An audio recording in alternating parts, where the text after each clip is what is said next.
Kasi pumasok ko sa battle YouTuber, sikat na ako, may pangalan na ako doon, ha? Nagawa mo? Kung tunay mo kong tropa, makinig ka, pakinggan mo to. Mas matanda ka pa sa akin, pero yung utak mo, apakabata ng utak mo, ha? Tanggol mo nga ako, binastos mo naman ako.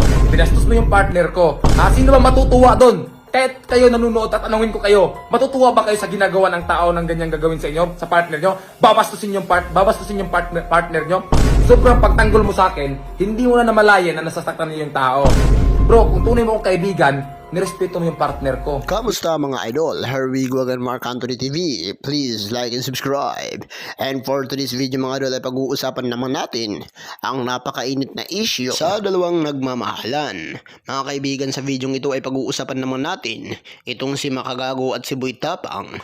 Sa kabila ng kanilang pagkakaibigan mga idol ay talagang namang nagkalamat na at nagkaroon ng alitan. Hindi alintana ang galit sa mga mata ni Boy Tapang na pag ipagtanggol ang kanyang minamahal na si Cherry White. Sa kabila ng issue na ito mga idol ay marami nang lumabas ng mga video patungkol sa kanilang dalawa. Kesyo inagaw ni Boy Tapang itong si Cherry White dito kay Pacboy ng Pinas.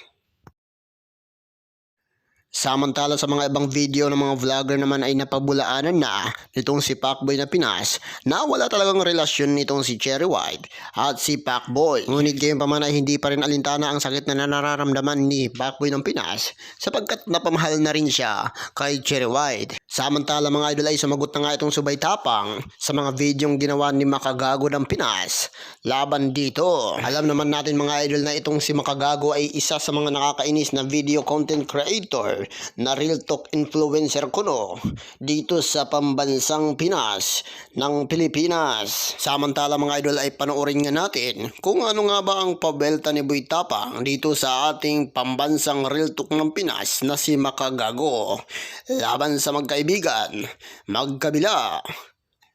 Panoorin natin ang video na ito. Bilang isang kaibigan mo, hindi yung tunay na kaibigan na pinakita mo sa akin, kaplastikan yan. Sobrang laki ng mata mo, ganun din kalaki ang utak mo. Real talk yan. Right ko to na magsalita dahil syempre, partner ko si Cherry.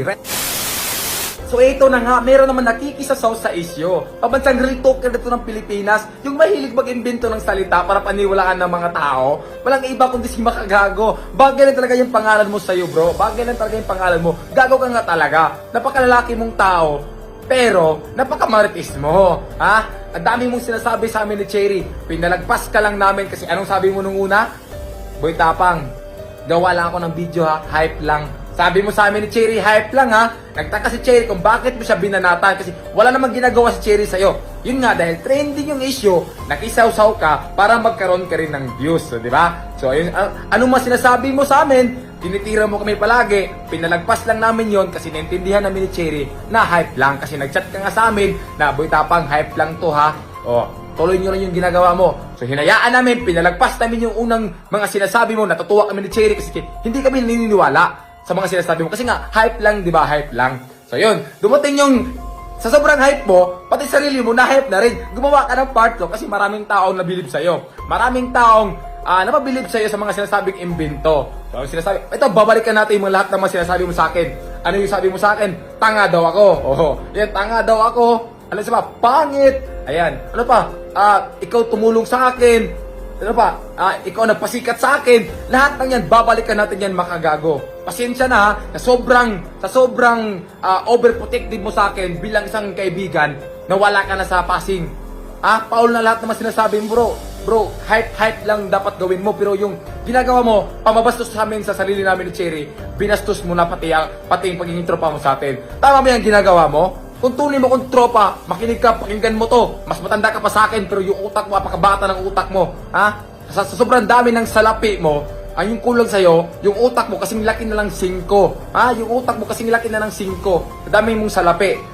So ito, pakinggan mo ito mga agaw. Ako, inis na inis ako sa'yo eh. So ito, ano sinasabi mo sa akin?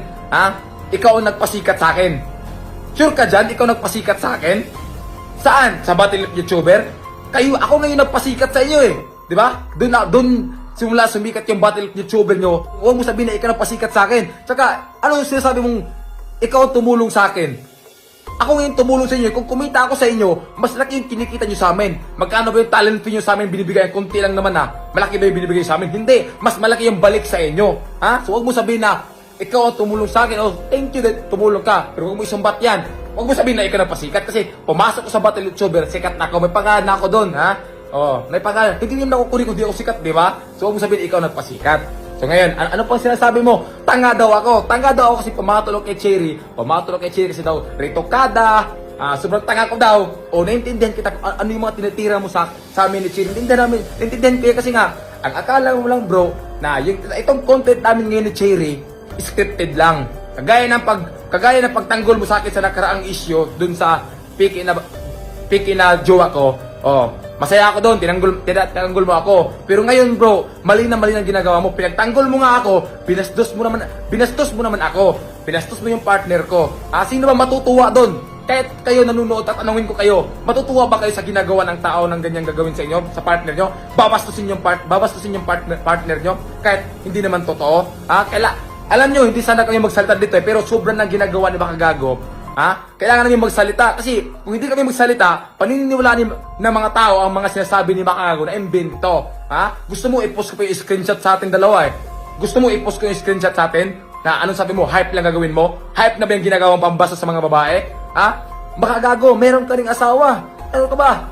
Meron ka ring asawa, kung yan gagawin ko sa'yo, babastusin ko asawa mo, matutuwa ka ba? Siyempre, hindi ka matutuwa bro, hindi ka matutuwa. Diba? Hindi ka matutuwa kasi asawa mo binastos. Ganun rin ang nararamdaman ko. Na binastos mo ako, binastos mo yung partner ko. Kaya, kung ngayon pa lang, dito pa lang, magagalit ka sa akin dahil ito yung sinasabi ko sa'yo, galit din ako sa mga sinasabi mo. Ganun lang din yung nararamdaman ko sa nararamdaman mo ngayon. Ngayon, ako mismo magre-real talk sa'yo. Hindi imbento, hindi kagaya mo na imbento yung mga real talk mo, Makagago. Anong sinasabi mo kay Cherry? Malandi. Ano pa dyan? Naritokada. Wala akong pakialam kung si Cherry pangit siya dati. Wala akong pakialam. Mas nangingibabaw kung yung pagmamahal ko sa kanya, Kaya, anong sabi mo sa akin? Tanga-tanga ko daw kasi si Cherry yung pinili ko. Bro, parang hindi ka naman dumaan sa pagkatanga dati. Daw ka dumating ngayon sa tamang tao, di ba? Lahat tayo, hindi natin kasalanan yung pagiging tanga sa pag-ibig. Sadyang yung puso lang natin yung tanga, sinusunod lang natin yung puso natin. Kasi sino bang pumasok ng relasyon at alam yung ano yung mangyayari? Di ba? Walang pumasok na sa relasyon na alam yung mangyayari na hindi maging kayo. Di ba? So hindi katangahan yun. Normal yan, mayroong ganun. Sabihin ko, sa sobrang, bilib ako sa'yo eh. Bilib ako sa kabaitan mo sa akin kasi nga, overprotective ka sa akin. Sobrang pagtanggol mo sa akin, hindi mo na namalayan na nasasaktan niyo yung tao. Bro, kung nirespeto mo ako, bro, kung tunay mo akong kaibigan, nirespeto mo yung partner ko bilang isang kaibigan mo. Hindi yan respeto hindi yan tunay na kaibigan na pinakita mo sa akin. Kaplastikan yan. Lahat ng mga kaplastikan. Kasi ngayon nga, tinira mo ako eh. Kaibigan ba tawag dyan? Tinira mo ako? Tama ba yung ginagawa mo? Sobrang laki ng mata mo, ganun din kalaki ang utak mo. Real talk yan. Kung ano na sinasabi mo sa mga tao para paniwalaan ka. Gumagawa ka ng mga invento, ng mga salita about kay Cherry.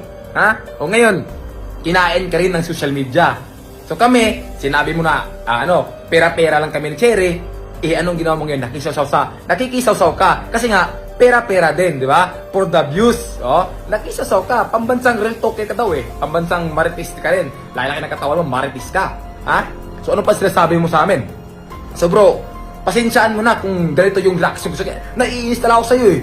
Alam mo, naiinis talaga kasi kabastusan na yun. Right ko to na magsalita dahil syempre, partner ko si Cherry. Right ko to na magsalita. Right kong ipagtanggol yung partner ko. Kahit kayo, naintindihan nyo yan. Kung babastusin yung partner nyo, matutuwa ba kayo? Anong gusto mo Makagago? Yung sinasabi mo sa mga taong mga pangit, paniniwalaan nila yon. At anong tingin sa mga tao sa aming dalawa? Malalaswa, di ba? So hindi tama yan. Kaya dapat lang magsalita kami. Ilagay mo rin minsan yung pagiging hype mo. Ilagay mo rin. Wag puro pera. Wag puro pera nasa utak mo. Kasi alam ko yung utak ko naging alkansya na ng pera yan eh. Kaya nga utak ko parang barya ng 5 eh. Di ba? Kaya ayusin mo rin bro, ayusin mo rin yung mga pag-hype mo. Wag mong ilagay ko yung screenshot sa pakita ko yung screenshot kung totoo ba yan? Totoo ba yung masasabi mo? Di ba sabi mo, hype lang eh. Hype lang to bro, hype lang. Huwag ka mag-alala, tuloy nyo lang yan kay Cherry. Ang dami mong sinasabi about kami ni Cherry. Dapat tunay ang kaibigan, respeto mo kami bro. Yun lang yung sabihin ko sa'yo. Ayusin mo rin yung mga sinasabi mo. Huwag ka puro invento ng salita. Tropa pa naman kita. Pero ngayon tropa pa rin kita. Pero ngayon, nakadisappoint ka. Kasi wala kang respeto sa akin at sa partner ko. Dapat, kahit yun na lang sana, respetuhin mo yung partner ko. Nakalimutan mo na siguro partner ko yun si Cherry. Di ba? Sobrang pagtanggol mo, akala mo siguro na scripted lang, scripted pa rin. Kaya kung ano na sinasabi mo, ha? Diba? So yun lang, umayos ka mga gago.